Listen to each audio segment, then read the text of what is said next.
So students, in this dimensional analysis part, we were discussing use of dimensional analysis. Dimension formula की application क्या होती है वो देख रहे थे। हमने दो एप्लीकेशन ऑलरेडी देख ली। पहली एप्लीकेशन क्या थी हमारी, to relate the two units in different systems, जैसे कि फोर्स का यूनिट न्यूटन है एसआई में और डायनेसिस का उसके बीच में कैसे रिलेशन हम एस्टैब्लिश कर सकते हैं वो हमने देखा। दूसरा एप्लीकेशन देखा था हमने to check the consistency of equation, कि अगर कोई एक्सप्रेशन है तो सारे टर्म्स के डायमेंशन सेम है तो ही वो इक्वेशन डायमेंशनली करेक्ट है। उसमें हमने एक लिमिटेशन भी देखी थी। वो लिमिटेशन ये थी कि कांस्टेंट जो है डायमेंशनलेस कांस्टेंट, उसकी वैलिडिटी हम चेक नहीं कर सकते। मतलब जो इक्वेशन डायमेंशनली करेक्ट है वो इक्वेशन शायद करेक्ट हो सकता है, इट मे बी करेक्ट, लेकिन जो इनकरेक्ट है वो तो कंपलसरी इनकरेक्ट ही है। अब हम तीसरी एप्लीकेशन की बात करते हैं। ये एप्लीकेशन काफी इंपॉर्टेंट है, to derive equation using dimensional analysis.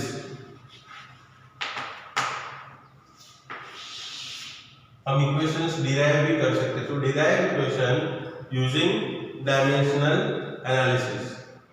जैसे कि हमें इसके क्वेश्चन से ही हम एक कॉन्सेप्ट को समझेंगे। हमें ये दिया हुआ है कि भाई time period of simple pendulum, time period of this simple pendulum t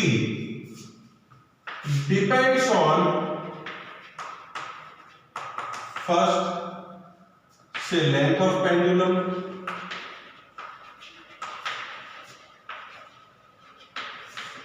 that is L, second mass of bob of that pendulum m, and third gravitational acceleration,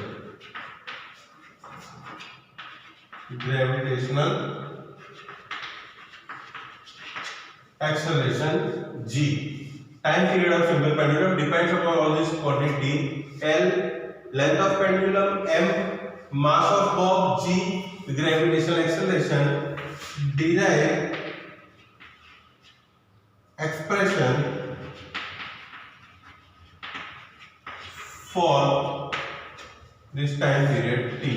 कैसे हम इसे डिराइव कर पाएंगे? देखिए काफी अच्छा इंपॉर्टेंट क्वेश्चन है।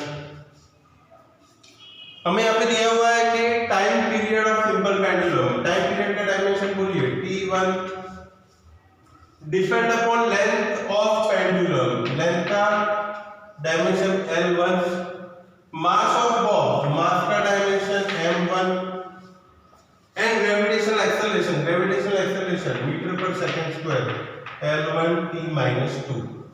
इन सारी चीजों पर डिपेंड करता है, तो एक्सप्रेशन ढूंढना है। तो इसमें हमें पहले सबसे पहले ये मान लेना है कि let this time period t से depends on a power of length, b power of mass and c power of g। मान लो तो मैं ये लिख सकता हूं कि टाइम पीरियड जो है वो k times a power of l, b power of m and c power of g है। जहां पे k क्या है अभी कोई हमें पता नहीं, कि एक डायमेंशन लेस कांस्टेंट है। तो उसका मतलब ये है ये डायमेंशन लेस है, तो dimension of time period should be dimension of length into power m, dimension of mass into power m, dimension of gravitational acceleration into power c. ऐसे हम लिख सकते हैं इसे। क्लियर है? Dimension of time period m0 l0 t1 should be equal to length m0 l1 t0 to the power a, mass m1 l0 t0 to the power b, gravitational acceleration m0 l1 t minus 2 to the power c। इस तरीके से हम लिख सकते हैं। मतलब ये हुआ कि m0 l0 t1 is equal to 0 into a, 1 into b, 0 into c। मतलब m का पावर क्या आएगा b। लेंथ का पावर हम क्या लिखेंगे 1 into a, 0 into b, 1 into c। मतलब ये क्या होगा a plus c। और टाइम पीरियड t का पावर क्या होगा यहाँ पे 0 into a, 0 into b, minus 2 into c।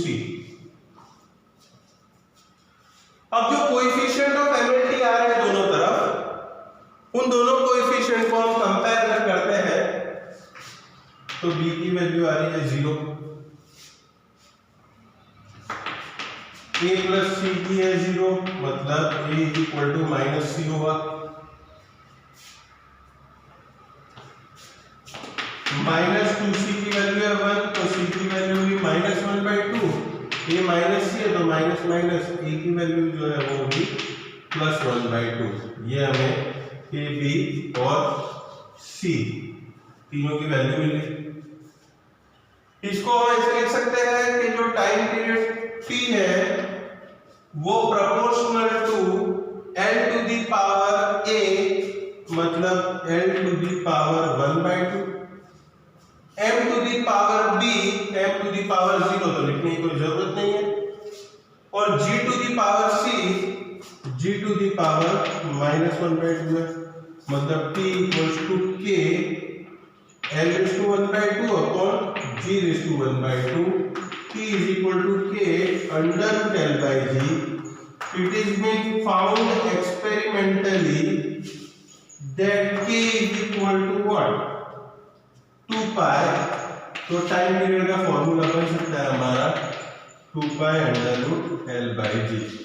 You can see this how we can actually find this relation of t is equal to 2 pi under root l by g using this dimensional formula। तो इस chapter की हमारी last application थी। 3 application हमने देख ली। हम किस तरीके से using coefficients and comparing and finding this values हम क्या कर सकते हैं, हम जो है वो किसी भी एक्सप्रेशन को डिराइव कर सकते हैं, लेकिन जो डायमेंशनलेस कांस्टेंट होगा उसकी वैल्यू हमें एक्सपेरिमेंटली ही मिलेगी।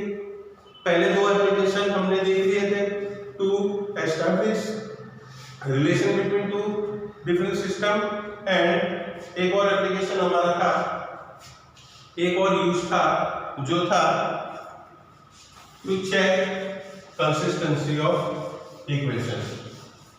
अब हम कुछ और डायमेंशन एनालिसिस के लिमिटेशन की भी बात कर रहे हैं। यहाँ पे हम अगर बात करना चाहें लिमिटेशन ऑफ डायमेंशनल एनालिसिस तो उसकी भी यहाँ डिस्कशन कर लेते हैं। limitations of dimensional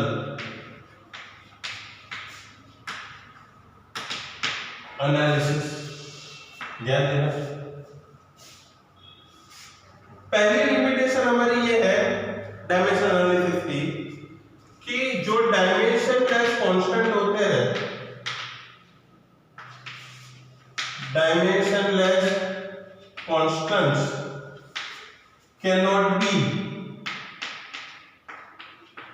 checked, their validity or their consistency cannot be checked using dimensional analysis। जो डायमेंशनलेस कांस्टेंट है उनकी वैलिडिटी हम डायमेंशन एनालिसिस से नहीं चेक कर सकते। दूसरी लिमिटेशन बोलो या प्रॉपर्टी बोलो, जब भी कोई टर्म e के पावर में है या कोई नंबर 5 2 उसके पावर में है या कोई नंबर log ऑफ समथिंग है, तो तो ये सारे एक्सपोनेंट जो है, ऑल एक्सपोनेंट्स आर डायमेंशनलेस, ये प्रॉपर्टी है। अगर कोई एक्सप्रेशन आ रहा है आपका pressure P is equal to P0 e raise to kx, for example मैं आपको दे रहा हूं, तो आपको समझ लेना है कि kx जो है वो डायमेंशनलेस है। kx का डायमेंशन क्या होगा, m0 n0 t0 ही होगा। मतलब कि x अगर मीटर में है तो k का डायमेंशन क्या होगा, m0, क्योंकि n मीटर है डिनोमिनेटर में जाएगा, n-1 t0। एक्सपोनेंट के है पावर में, कोई नंबर के पावर में है, या लॉग ऑफ समथिंग है, तो log of something, exponent of something is always dimensionless. All exponent are dimensionless, और ऑल एक्सपोनेंट डायमेंशनलेस है तो इस टाइप के जो इक्वेशन आएंगे जहां पे एक्सपोनेंट का यूज होता है, जहां पे पावर का यूज होता है, उन सबको हम डायमेंशनली चेक नहीं कर सकते। नेक्स्ट अगर हम बात करें प्रॉपर्टी की, sine of something, cos of something, tan of something, ये जो साइन कॉस टेन किसका होगा, ये एंगल्स के लिए यूज होता है। और अगर एंगल्स के लिए यूज होता है तो मतलब ये भी जो है वो क्या है, डायमेंशनलेस है, क्योंकि एंगल हमें पता है वो रेडियन है, हमने पहले डिस्कस कर लिया था रोटेशनल क्वांटिटी, तो एंगल भी सारे डायमेंशन है। तो ऐसे एक्सप्रेशन जिनमें साइन कॉस टेन आता हो या ट्रिग्नोमेट्रिक फंक्शन यूज होते हो, उनको आप डिराइव नहीं कर सकते यूजिंग डायमेंशन एनालिसिस, उनको चेक भी नहीं कर सकते using dimension analysis, because all angles are basically dimensionless quantities. आ रहा है आपको समझ में, डायमेंशनलेस कांस्टेंट जो है उनको आप चेक नहीं कर सकते यूजिंग डायमेंशन एनालिसिस, ये पहली लिमिटेशन है। दूसरी लिमिटेशन कि सारे जो एक्सपोनेंट टर्म्स है वो भी डायमेंशनलेस है, तो उनको भी हम चेक नहीं कर सकते using dimension analysis. Sine cos tan ऐसे जो एंगल्स है उनको भी हम डायमेंशन एनालिसिस से चेक नहीं कर सकते। तो ये सारी जो हमारी डायमेंशन एनालिसिस की रिपोर्ट है या तो फिर लिमिटेशन है। यहाँ पे हमारा चैप्टर 2 कंक्लूड होता है, कोई भी टॉपिक चैप्टर 2 में हमारा बाकी अब नहीं रहता।